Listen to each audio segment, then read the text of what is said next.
What does it take to make workshops work? And how can we facilitate collaboration that sticks and leads to results? My name is Miriam Harkness, and with Workshops Work podcast, I'm on the mission to find the magic ingredients that make workshops work. Today with me on the show is a returning guest, Dov Tsal, and he asked me to come on the show for a non-interview, but a conversation about the meaning of facilitation and the philosophical concept behind it. So stay tuned. And by the way, if you don't have pen and paper at hand to take your own notes, scroll down to the show notes to download my free one-page summary. And now, lean back to get inspired. Dov, welcome to the show, which is not an interview. Yeah, well, thanks a lot. And welcome to the show as well. In fact, I had this talk with you already. I don't know how many times. Since I contacted you and said that I want to talk, I had a lot of iterations about this, and every time it's totally different. Nice. So yeah. So you were on the show on episode, what was it, 113 or something like that? Maybe. Yeah. Talking about Tao and facilitation and agile. I guess, yeah, it sounds like me. Yes. What would you like to talk about today? Yeah, you made it explicit that you don't want it to be an interview. Yes, I don't really know. So when I said, let's talk, I had a very clear topic, which is after I heard one of your episodes, I realized that I didn't hear all the episodes already. I apologize for this. I realized that we talk a lot about facilitation, and we don't look at this thing that we are facilitating.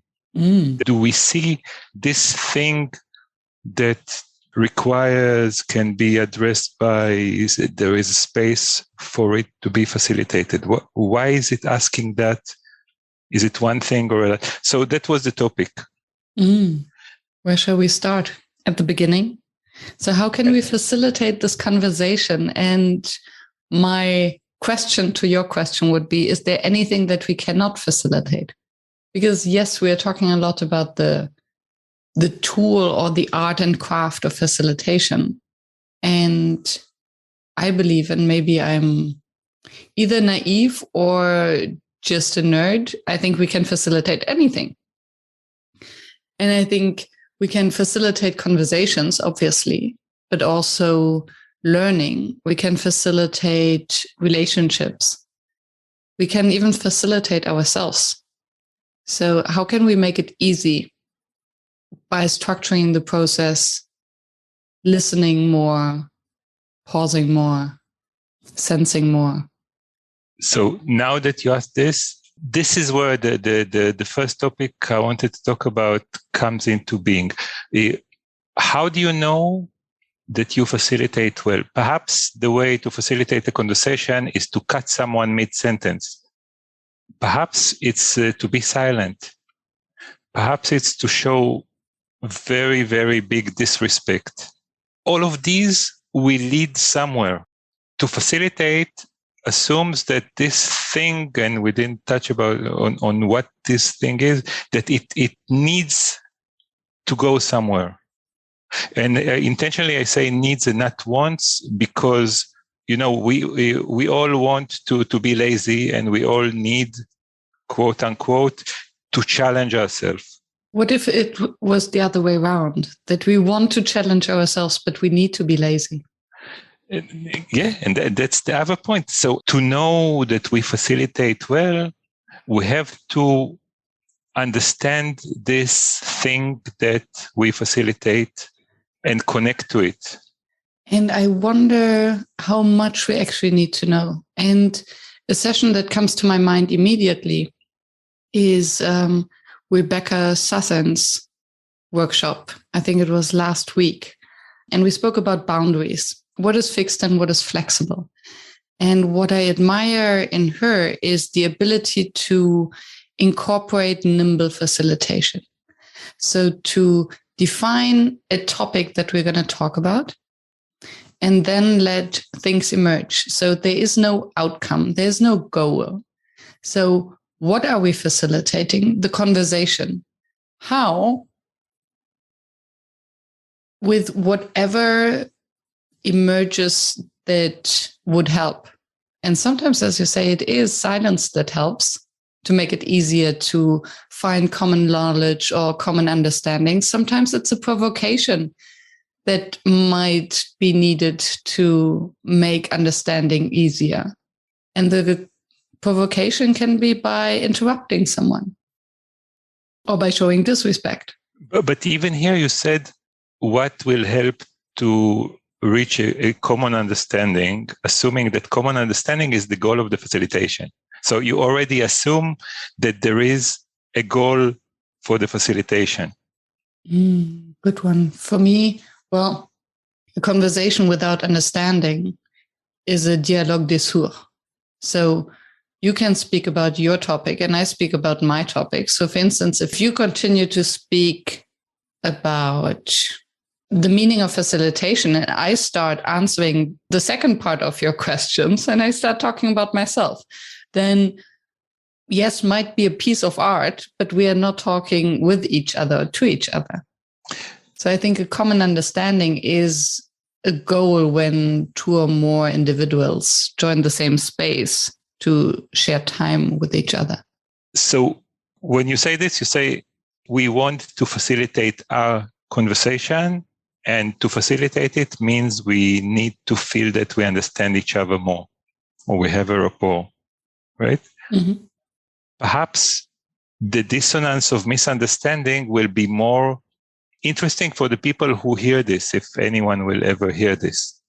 Okay, so are we facilitating the conversation, or are we facilitating the bigger thing that this conversation is part of? Mm. And it depends. So I would think that me in the role as a podcast host, I have the understanding that my facilitation means to get the best out of you.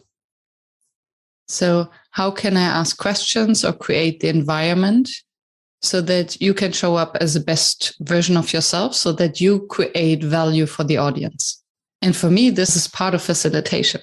So if I would start interrupting you or start speaking only about myself or making you small, this doesn't make it easy for you to show up as the best version of yourself, and hence not providing value to the audience. Maybe. Okay. I'm not sure. In fact, what I would like to see is facilitation without assumption of a predefined goal. And what you're talking about here is, this is my personal goal, and I'm facilitating whoever is around me to go in the direction that I envision. Does it make sense? Yes. Yes. Although if I'm very honest, I do envision a direction that is linked to the audience and the purpose of the podcast. Only, like, if we go just one level, I don't know, above or higher or lower, I don't know the direction, the facilitation is not for you. The facilitation is for this thing that called the conversation. Mm-hmm. And you assume a role that presumes what is the best interest of this thing that is in this space. Yeah, the purpose. And by assuming it, you put, if I go to the extreme, you impose your intention on this thing that is just born, instead of letting it grow where it wants. And it's an interesting point. And yes, this leads me to the thought that facilitation is possible only around a purpose. A purpose? You mean a predefined purpose? A predefined purpose. So for instance, when I went to an ecstatic dancing event, an ecstatic dance is facilitated. So there's someone who would welcome the group, and there's a little bit of a meditation onboarding where everyone joins, and it's facilitated in order to, around the purpose of non-judgmental dancing. if the participants wouldn't come there to dance, there's nothing to facilitate. Yeah, but if all the facilitators who came there to dance now are around, and there comes into the room the cutest cat in the world, and everyone just starts playing with the cat instead of dancing. Maybe that's a dance. If there happens something else that has no movement in it, but has the will of the group to go there, was it worth it to insist that, hey, we're here to dance, not to do this activity? And I think that's maybe the other part of facilitation is to sometimes the only part of facilitation you can do is to hold the space. And I'm a big fan of lazy facilitation. The less we do, the more impact we have sometimes. And facilitation is always around a purpose, and it's to be in service of the group. So yeah, if the purpose was to dance, but then the group believes that the best thing to do is to sit still, then holding the space to allow for that is facilitation. Awesome. So I have a thought about this. As I get older, I find that I intervene less and less, and I hold the space, what you call, to a bigger and bigger scope. And if I take this to the extreme, I do nothing for the universe. So as a facilitator, I'm totally passive. I don't do anything. And my facilitation is not for a person or the group or the group of groups, but for the whole Tao, if you want, like the whole, this whole one being. Okay, so and again, like if we go to the Tao that I like, there is this concept of Wu Wei, of doing without doing, and the more you learn to do by intention without any action, the more it's effective. Which I think we find intuitive. And if I take it to the extreme, and that touches the topic that I wanted to examine, facilitation is doing nothing for the whole thing, because this group of dance is part of a larger thing. And you might give this larger thing value by listening, not what the people who want to dance want to do, they want to dance, but to listen to what is this ecosystem where they live wants as an ecosystem. But this ecosystem is part of a larger one and infinite, like babushkas, if you want, even more complicated. And what I wanted to do in the initial part, like when I initiated this talk, is to try to take a look at this thing that we are facilitating. Which leads me to two questions or observation. One is, from what you describe, would you then say that a Buddhist monk who sits and meditates for the bigger course of the universe, or maybe just their own purpose of reaching the nirvana, are they facilitating anything? One question. And the other one is maybe a little bit more provocative. If we are doing, but not by not doing anything. So for me, it would be a state of being.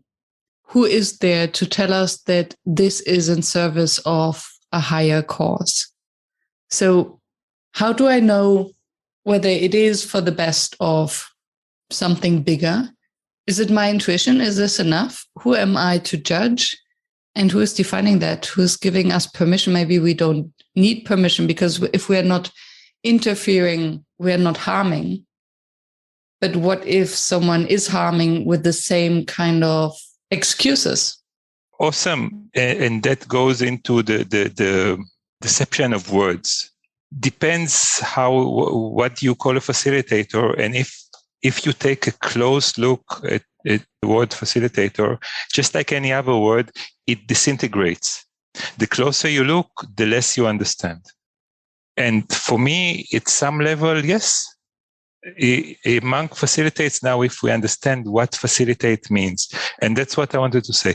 There is a saying that I remember from way back. If God now came to you and told you what, let's say he, for the sake of, wants you to do, you'd be happy doing it, whatever it was. What you're doing now is what God wants you to do. So be happy. Okay. So in this point of view, whatever happens is perfect. When we see imperfection, it's because our view is tainted, not because what we see is not perfect. Because it is perfect from maybe any other perspective. So who are we to judge that it's imperfect? Mm-hmm. To have perfection or imperfection, you have to have an observer. There is no objective observer. There was God in this the small story, but in fact, the observer is the universe, and the thing to be facilitated is the universe. So, yes, so it's perfect, and this answers both questions. Okay, so by assuming that something is not perfect and trying to push it into perfection, be it a push, a nudge, or an intention, you impose a point of view on the world. Now, in this point of view, if we say that the universe is always perfect, it will be perfect also after your nudge. It's okay. Don't worry about it. You can't ruin anything, right? But before you facilitate, at least me, I love to try and connect to this entity that quote unquote, because we said already no need for service, but in service of, to clean the intention that I have, or to have a very clear intention. So my goal is now to make an interview that I am happy with. This is my facilitation now comes from totally inside. I own where this conversation is going. I assume what my listeners want. My goal is to make my facilitators get what they want, my listeners, sorry. So I assume I know what my listeners want. I take ownership on giving them what I assume they want. And so I drive this thing to exactly that purpose, and fuck you. Fuck you, the person on the other side, and fuck you, the conversation that doesn't care about the listeners.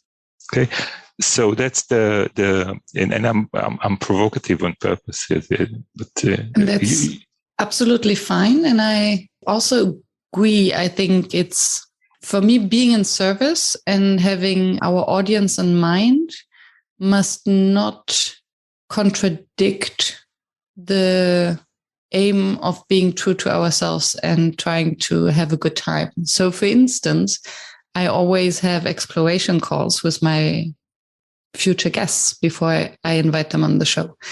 And the exploration call is not about, or very little about, content, because who am I to judge whether they're good enough for the show?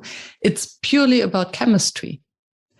Am I getting along with this person? Do I have the impression that I can hold up a 40 minutes conversation or longer? Staying curious. And if it's a no, then this person is not coming on my show. So it's very egotistic, and still with my audience in mind, because I know that if I'm not interested, then how can I facilitate a conversation that is of any value or entertaining, or hopefully both? So yes, fuck them all. Absolutely. I agree. On the other hand, accepting that everything is perfect, and well, I think there's a distinction to make between accepting that everything is perfect as it is, because in the broader sense of a universe, it doesn't matter anyway, must not mean that we have to accept everything just because it is perfect as it is. So if I'm feeling miserable, I can intellectually accept that my misery is a perfect state because it couldn't be different at this point in time. So I better embrace it. Does it mean that I don't want to change anything about it? No, because any action would be perfect. any action that I'm taking in order to get myself out of misery in the line of arguing that you're using will be perfect because it's the only thing that I can do. No, not because it's the only thing that you can do. When you say perfection, again, this perfect implies a viewer. So there's no perfect. There's perfect in your eyes. Or in the eyes there's perfect in the group's eyes. There's perfect in if you want, the universe's eyes. Like if we get it like an onion. But like every time I say but, I hesitate. You see. So recognize if you help someone and don't recognize help, I don't know, facilitate, whatever. If you touch something and you don't recognize, take ownership, take responsibility is better word, for the ripples that it makes outward, then you're not fully facilitating. So, like if you're not taking responsibility, you mean, or if you are taking responsibility? No, if you touch one apple, if you take one apple out of the pile of apples in the store and you don't realize that all the rest will now move, then something is lacking. And if they will move, they will also move a lot of other things, by the way, right? So there will be noise and perhaps one will fall and perhaps someone will get to pick it and there will be a chain of events. Butterfly effect. Let's call it the apple effect for this, for the sake of this one. So what I'm saying is that when we facilitate, it is interesting to look way, way beyond or bigger than the thing that we facilitate, to take responsibility. And I love the word responsibility. I'll tell you in a minute. Take responsibility for all of the effects that anything that we do has. And the reason I like the word responsibility, I'll say it again, I think I told you in the last time we talked, is because there's a friend of mine who taught me responsibility is the ability to respond. So responsibility means the ability to change something, right? So if now, the example, we sit in a room and it's hot, it's the responsibility of everyone who can get up and touch the thermostat. It's not the responsibility of the thermostat manager. I don't know what. Yeah. Okay. So if you can do anything, even a small thing for the sake of something, you're responsible for it. And in this sense, for us as quote unquote facilitators, we are responsible for the ripples that we make. And the smaller the ripples, I feel, the more lasting they are. What do you mean? It's again the idea of the Wu Wei. Like slowly, as you said before, currently I became a passive facilitator, not only to save my energy, but mainly because I see that it works. That it works much better than if I say, now everyone do this and we have 5 minutes and do it. No, say, okay, so what happens now? Hey, since you are listening to this podcast, I was wondering whether you get enough opportunities to exchange, practice, and experiment with other facilitators. Have you heard of the Never Done Before Facilitation Festival? It's a 24-hour global event that is co-created by its participants and delivered by some of the most popular Workshops Work podcast guests. Visit neverdonebefore.org for more information. Use the code WorkshopsWork to get a 20% discount. The festival starts as soon as you join. Now, back to the show. A few things to unpack. One is to come back to the responsibility is how far does it reach? So for instance, butterfly effect, or apple effect, I'm taking this apple. I am responsible of the effects that I can foresee. Am I still responsible of an effect that is maybe the 100th order that might be a pure coincidence, bad luck, or destiny? So are good intentions enough? That would be question number one. question number 2 is about the passive facilitator. You're saying this assuming that facilitation means doing something. So I believe that by not doing something, so you're taking a decision whether you act or you don't act. It's both a decision and it both has an impact and a ripple effect. You can't not act. Just by being, you act. Exactly. That's what I mean. So by deciding not to give time limits or not to interrupt or interact with a group, your presence is still having an effect. Yeah. So it's not that you're doing nothing, you're doing a lot. So one by one. First of all, you said, and you'll remind me because you have a better memory than me. Okay. So you said 3 words or 3 that I noted because I love it. You said coincidence, bad luck, and destiny. Mm. In the world that we are talking about now, none exists. Okay. Everything is a coincidence or nothing is a coincidence. There is none. So how does it tie into responsibility then? How can I take responsibility or hold responsibility if I cannot foresee what's happening? By being in touch with what's happening as it happens. Like if now I knock the bottle off the table, I see that I knock it off and I automatically, or like I am one with the bottle. And when it falls, I catch it or I let it go as an intention. I let it go by a decision, if you want. Okay. So when I take the apple, I don't cease to exist. When I take the apple, I'm still there. And when the apples start rolling, I can either block them or not block them.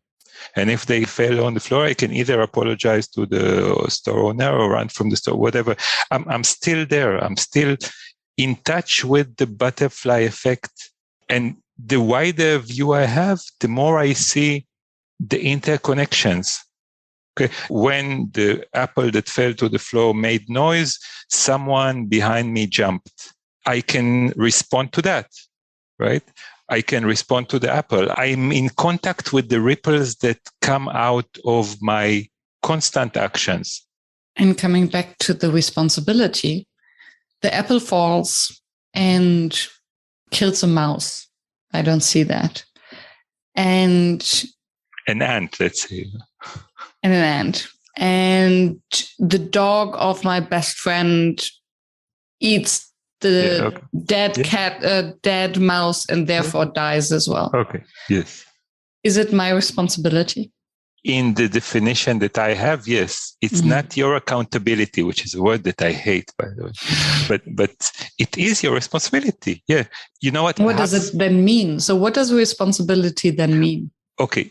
Responsibility is the ability to respond to something at the moment, not in the future, right? So, you know what? Perhaps it's not your responsibility. If the dog died, it's not your responsibility because once the dog ate the poisoned mouse, now you're not responsible because you don't know, you have no way to prevent this death. So you could respond to what happened before, but now that the dog ate it, you're not responsible for it. This makes sense. Okay.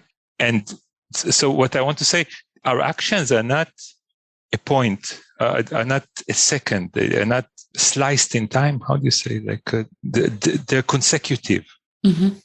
We dance with reality. We are part of reality. We dance in it.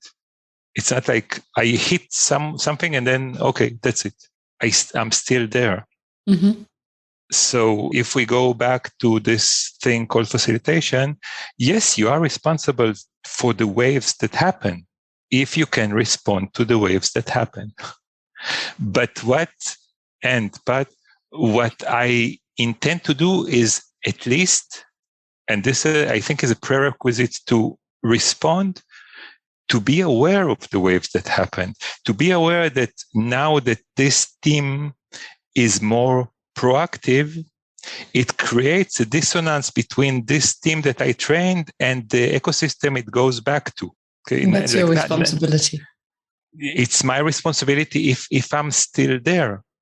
right? If I am still in that ecosystem, or if I choose to be, because perhaps I want to check in on this group. Part of what I facilitate is that after this workshop, I will check in on them. And part of my responsibility, by the way, is also to say the thing that we did here, distinct in time, I still can't find the word, event which I facilitated, isn't born in a vacuum. It may have impact on the participants, right? It may put some participants in stress, I don't know what, or make some participant decide that, in fact, they want to now stop doing this job and change their career. It can have an impact on the group. It can have impact on their families because perhaps you asked them to stay 1 hour late and they had commitments and I don't know what. The impact is beyond elusively isolated thing that you facilitate.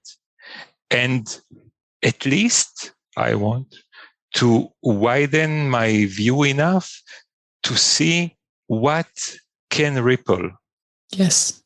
And I think this shows the complexity because there is the immediate effect. So obviously through facilitation and group session, we want to impact.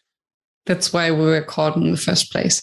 So just because we left, so we facilitate a session, and then what you said is it has an impact of a team, and then it creates a dissonance to the rest of the organization, potentially. And I believe that this is your responsibility as a facilitator to prepare the team for that and to foresee that, even if you're leaving right after.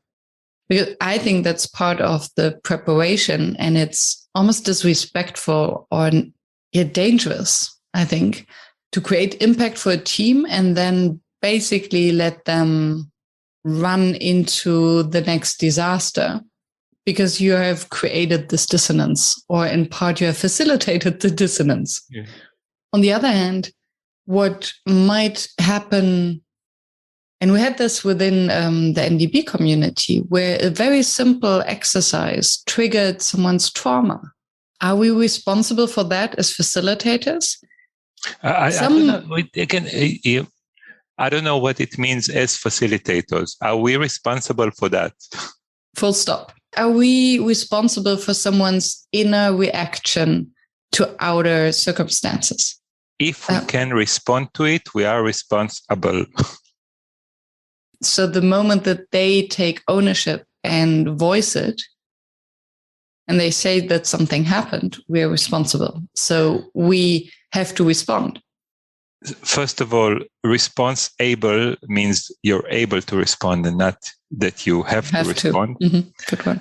But the second thing is the moment that you sense that something happened, not the moment that they voiced it. Perhaps they didn't even see it. And this is what I mean, open your senses. When you say a word, how wide is your view to detect that something changed? By the way, something always changes, right? Mm-hmm. Every word changes something. But how open are your ears, heart, whatever your eyes, whatever you want to say, to sense that whatever happened, by the way, it doesn't have to be something you said, something that's one person said, or even something. you don't know what. Suddenly something happened and you sense it. And that's where I said before, if you are one with the thing, then when the apple falls, your body knows how to pick it up. You don't say, wait a minute, the apple is falling. Okay, what do I have to do? It was the book of apples. You open your mind and you try to pick it up. Too late. You are one with the apple, right? So you do the right thing when the apple falls. And then what is the right thing? Because what I hear is, yes, you become one and your body and mind intuitively tells you what to do. So maybe there's no right or wrong, but the way you respond to a situation has, again, impact. Of course. So if I am a person who's maybe highly sensitive, so I sense every reaction of every participant in a room, then it is my decision on which one I react or I don't react. Otherwise, I might create more chaos because no one else than me senses what I sense. And on the other hand, wait. And if the universe is perfect, who cares? Who cares about me creating chaos for the group and thereby more dissonance and maybe more trauma, or me not doing anything? So either maybe everyone cares, maybe nobody cares. If we zoom out, nobody cares for sure. If we zoom in, we see all the complexity. Yes. And I think, in fact, I'll deviate a little bit. Okay. For me, the best response to anything is acceptance. So if there is someone who is triggered now, I don't know, imagine, I had this in quite a few, by the way, of my drawing meetups. Someone started crying, like out of nowhere. Really, the best thing for me to do is to say, it's okay. There is space there to cry. There was the Will Smith thing now, right? Mm-hmm. You know, the famous... mm-hmm. It's okay for him to hit him as much as it is okay for him not to hit him. Like it is okay because now it happened, and now you can't go back and fix that, right? And saying what you are now is not okay, I'll use a new word in our dialogue, blocks the flow. This means that every ex post judgment blocks the flow. What if we didn't hit him but shot him? Yeah, so let's go to Taoism for a second. Just one second, and yeah, just a clarification: are you referring to the judgment, judging this was okay or this was not okay, or are you referring to an action? So he is hurting someone, and thereby is judged or punished. I don't connect to the word punish, but let's see where it's going. Yes. I mean, I think lots of our legal system is based on a concept of punishment. Yeah. And we know how well it works. And I don't want to judge whether it's a good system or not, but that's a fact. Yes. So it's not based on the belief that someone goes to prison with the aim that they will be rehabilitated, but they're sent to prison as a punishment. For me, no, by the way, but we're totally deviating. They're sent to prison as a deterrent for others not to do the same. They're sent to prison, so when you do this, you know beforehand that you risk having a miserable life. And that might deter you from doing it. So we send him to prison, her to prison, not for her, but for all the rest that didn't do that yet. That's the way I understand it. Most probably it's a mix of both. So hold on. I propose now, let's take 10 seconds of silence, if you agree, and think, where are we now? Hello, listener. Are you tired of listening to my podcast voice praising our sponsor Session Lab in each episode? I think it's time to pass the mic over to you.